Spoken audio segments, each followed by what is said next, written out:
اختي هاي طابوقات هنا. هذا شنو فيلر هذا عود؟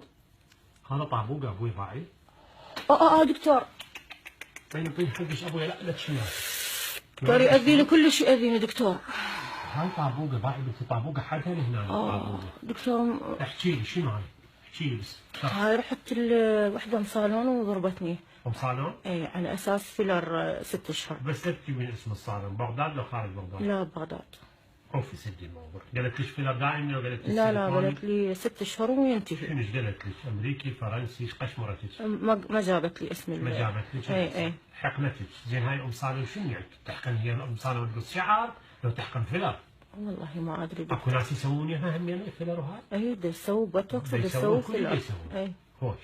زين صار عندك وراها ورمت لو عادي مشت ولا؟ اول 6 اشهر حلو ماكو شيء. ماكو كل شيء. ورا 6 اشهر بدت تورم. رحت زين. لها كانت تقول لي اخذي ابر ديكسداميت. يعني قصدك ديكادرون كورتيزون؟ اي. كيف هي انطتك لو كتبت لها بورقه ولا شو؟ لا قالت لي اخذيها من الصيدليه اللي بصفي. زين. اكو هيك حالات عندي ضربه وابر. كتبت لك بورقه لو هيك؟ اي كتبت لي بورقه. يعني تكتب وصفاتها؟ كتبت لي اياها والله بورقه. ورحتي من الصيدليه وصرفها بالصيدليه؟ صرفها بالصيدليه 3 مرات صرف لي اياها ورا 3 مرات. كم ابره ديكادرون ضربتي؟ والله دكتور يمكن بال20 ابره. 20 ابره مسر بيش ضغط وسكر وتنخر عظم وتشقق جلد.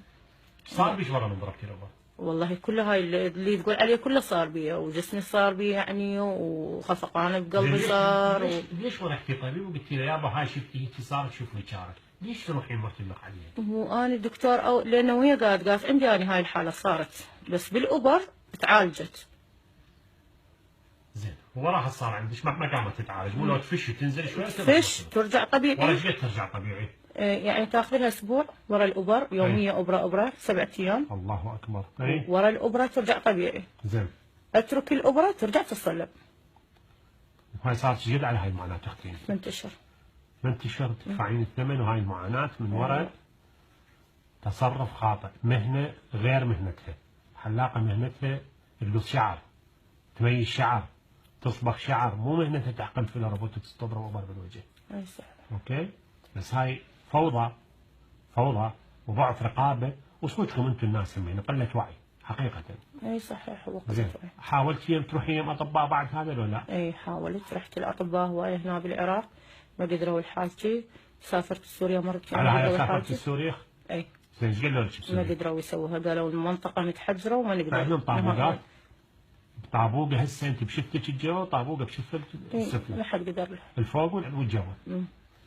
زين ما حد يقدر يسوي شيء. لا ما حد يقدر يسوي. فعلا الثاني من يعني امسك التورم بيدي متحجر بطريقه كانه مصبوب صبابه كونكريت. فحقيقه انا احاول اضربك بلازما ويلتهب بشده المفروض، ولو انا يعني حقيقه ما وعدش انه نقدر عليه هذا الموضوع، بس نحن نحاول لك والله باقصى ما نمكن. الله يسلمك دكتور. والتسهيل من ربك. الله يسلمك دكتور. انت حتى تنصحين الناس والبنات والشابات نفخ الفيلر شفه لازم يكون بيد طبيب مختص. ما يصير بعد صالون يحقن. تمام؟ اي صحيح. مشاكل هوايه تجينا ابويا من وراء هذه الامور. صحيح دكتور. ونتمنى ايضا من وزاره الصحه ان تلتفت لهالموضوع. لازم يكون لها دور رقابي، دور على الاقل اذا مو دور رقابي دور في توعيه الناس، برامج توعي الناس، مو؟ صحيح دكتور. فهمهم من المسؤول عن الحقن، من المسؤول عن الحقن، حقن فلان شيء، يطلبوا من الطبيب نوع الفيلر. يعني هسه انت ما تعرفين نوع الفيلر اللي ضرب فيه اصلا. لا ما اعرف. اوكي يلا ان شاء الله.